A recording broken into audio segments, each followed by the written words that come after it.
الحمد لله رب العالمين والصلاة والسلام على أشرف الأنبياء والمرسلين محمد وعلى آله وصحبه أجمعين ومن تبعهم بإحسان إلى يوم الدين أما بعد۔ محترم اور معزز ناظرین، السلام علیکم ورحمۃ اللہ وبرکاتہ۔ گزشتہ حلقے میں ہم نے اخلاق کے اقسام بتائے تھے اور یہ بتایا تھا کہ معنی مصدری کے اعتبار سے اخلاق کی دو قسمیں ہیں۔ پہلی قسم اخلاق فطریہ، جس پر انسان کو پیدا کیا گیا، اور دوسری قسم اخلاق کسبیہ، جو سیکھ کر حاصل کیا جاتا ہے۔ انشاءاللہ آج کے اس سلسلے کے تیسرے حلقے میں ہماری گفتگو اسلامی اخلاق میں سے ایک ایسے وصف پر ہوگی جو بہت ہی عظیم ہے، جس سے ہر مسلمان کو آراستہ ہونا چاہیے، اور جس میں رسول اللہ صلی اللہ علیہ وآلہ وسلم اور صحابہ کرام رضوان اللہ علیہم اجمعین قدوہ اور اسوہ حسنت ہیں، اور وہ ہے صفت عفو و درگزر۔ ناظرین گرامی، ذرا غور کیجئے اس واقعہ پر، اس سبق آموز واقعہ پر جو نبی پاک صلی اللہ علیہ وسلم کے حیات طیبہ میں پیش آیا تھا، اور جس سے اندازہ ہوتا ہے کہ اسلام میں اخلاق کی کتنی بڑی اہمیت ہے، اور وہ لوگ جو ان اوصاف سے، صفت عفو درگزر سے متصف ہیں، اللہ رب العزت کے نزدیک ان کا کتنا بڑا مقام ہے۔ واقعہ افک، یعنی جس میں منافقین نے سیدہ عائشہ صدیقہ رضی اللہ تعالی عنہا کی پاکدامنی پر الزام تراشی کی تھی، اور ان کے بہکاوے پر بعض مسلمان بھی آ گئے تھے اور اس فتنے میں شریک ہو گئے تھے۔ ان میں سے ایک حضرت مصطح ابن اثاثہ رضی اللہ عنہ۔ مصطح ابن اثاثہ رضی اللہ عنہ یہ حضرت ابوبکر صدیق رضی اللہ تعالی عنہ کے قریبی رشتہ دار تھے۔ ام مصطح یعنی مصطح رضی اللہ تعالی عنہ کی والدہ محترمہ ام مصطح، یہ سیدنا ابوبکر صدیق رضی اللہ تعالی عنہ کی خالہ زاد بہن تھیں۔ حضرت مصطح فقراء مہاجرین میں سے تھے، اور سیدنا ابوبکر صدیق رضی اللہ تعالی عنہ ان پر خرچ کیا کرتے تھے، وہ ان کی کفالت میں تھے۔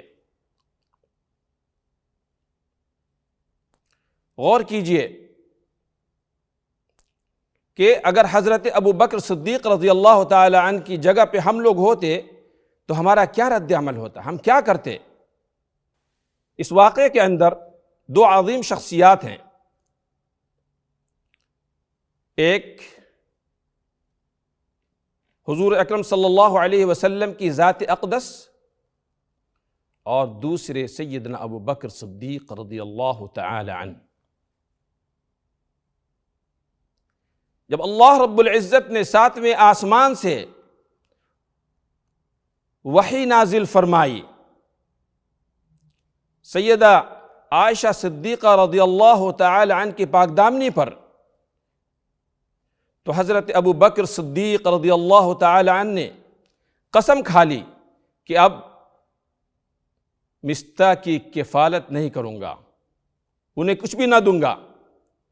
لہذا ان کی قسم پر اللہ تبارک و تعالی نے، ان کی قسم کے جواب میں اللہ تبارک و تعالی نے یہ آیت کریمہ نازل فرمائی، اعوذ باللہ من الشیطان الرجیم، بسم اللہ الرحمن الرحیم، وَلَا يَأْتَلِ أُولُو الْفَضْلِ مِنْكُمْ وَالسَّعَةِ أَنْ يُؤْتُوا أُولِي الْقُرْبَى وَالْمَسَاكِينَ وَالْمُهَاجِرِينَ فِي سَبِيلِ اللَّهِ وَلْيَعْفُوا وَلْيَصْفَحُوا أَلَا تُحِبُّونَ أَن يَغْفِرَ اللَّهُ لَكُمْ وَاللَّهُ غَفُورٌ رَحِيمٌ۔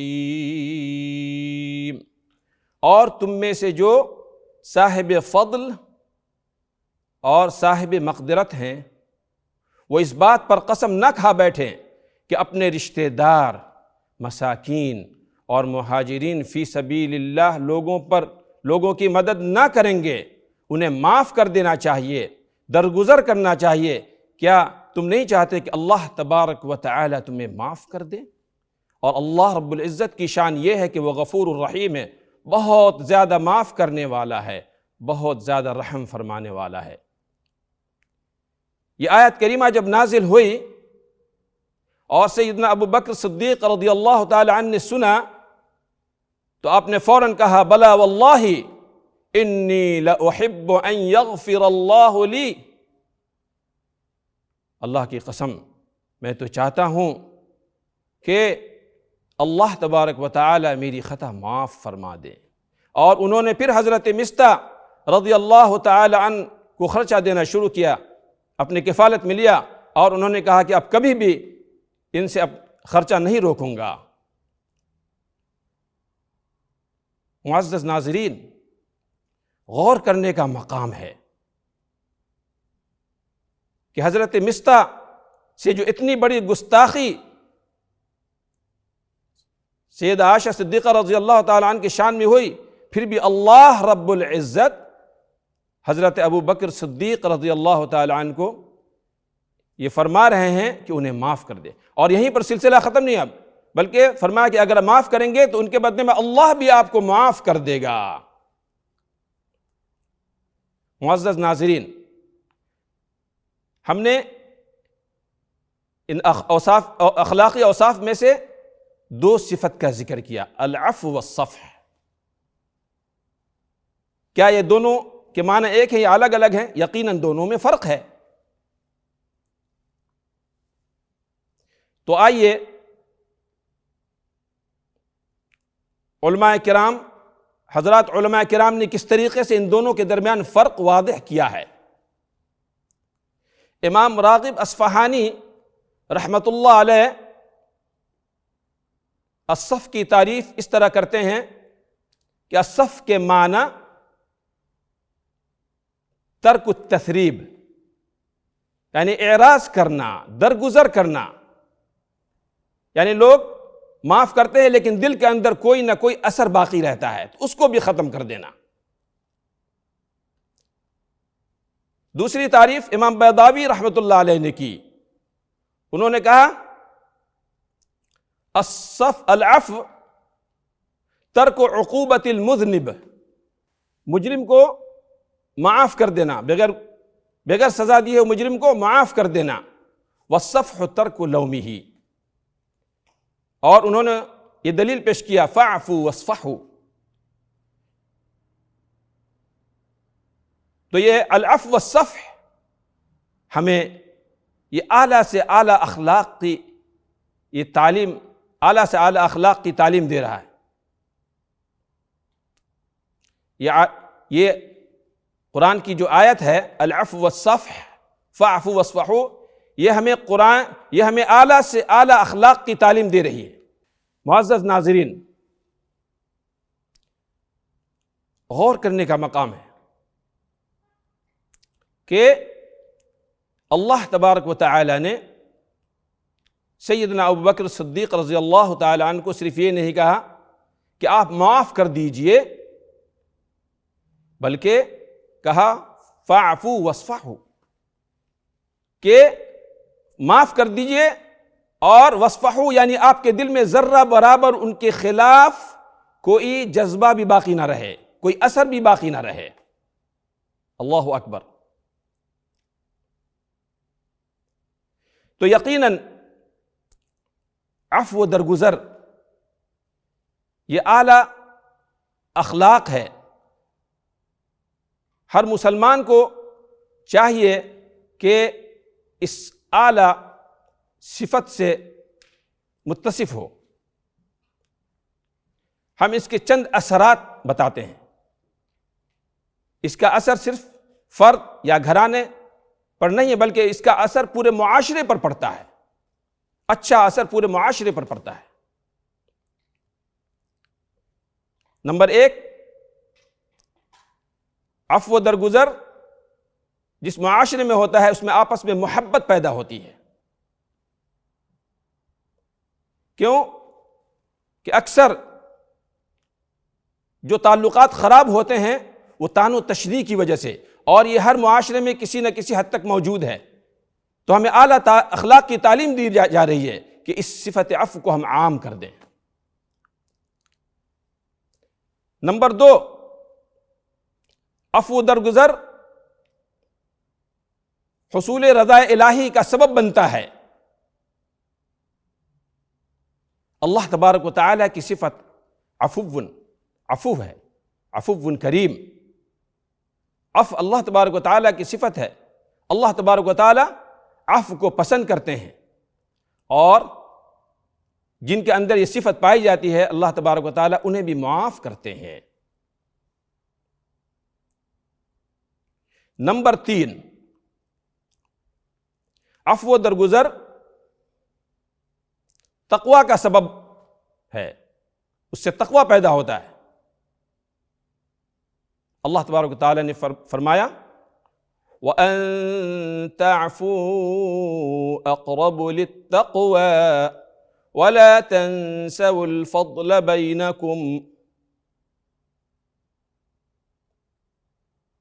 اور عفو و درگزر یہ تقویٰ سے زیادہ قریب ہے، اور تم آپس کی فضیلت اور بزرگی کو فراموش نہ کرو۔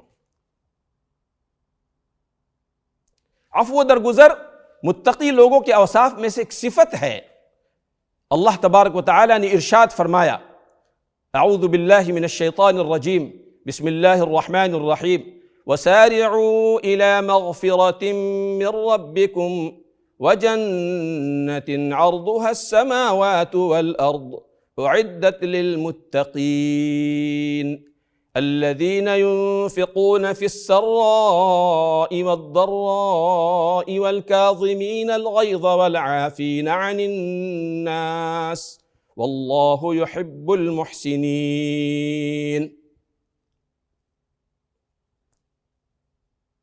اپنے رب کی مغفرت اور اس جنت کی دوڑ لگاؤ جس کی چوڑائی آسمان اور زمین ہے، جو متقی لوگوں کے لیے، پرہیزگار لوگوں کے لیے تیار کی گئی ہے، جو اللہ کے راستے میں خوشحالی اور تنگحالی میں خرچ کرتے ہیں، غصہ پینے والے اور عفو درگزر کرنے والے ہیں، اور اللہ تبارک و تعالی نیک کام کرنے والوں کو پسند فرماتے ہیں۔ معزز ناظرین، عفو درگزر کے بارے میں رسول اللہ صلی اللہ علیہ وسلم کا ارشاد گرامی ہے، مسلم شریف کی روایت ہے وَمَا زَادَ اللَّهُ عَبْدًا بِعَفْوٍ إِلَّا عِزًّا، اور اللہ تبارک و تعالی معاف کرنے والے بندوں کو عزت نصیب عطا فرماتے ہیں۔ ہم اپنی گفتگو ایک ضروری بات پر ختم کرتے ہیں، وہ یہ ہے کہ ہمیں عفو درگزر کی یہ صفت پر اپنے نفس کی تربیت کرنی ہوگی۔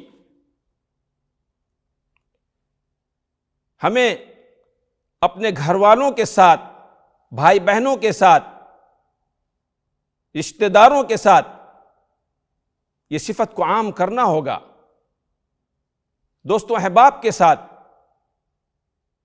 پڑوسیوں کے ساتھ۔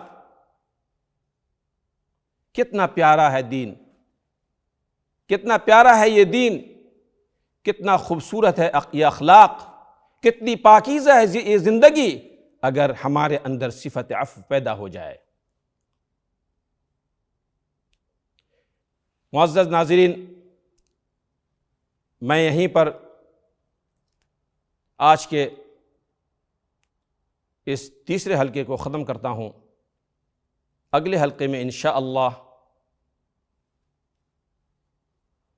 خلق الرفق کے متعلق باتیں ہوں گی۔ ہمیں اجازت دیجیے۔ والسلام علیکم ورحمۃ اللہ وبرکاتہ۔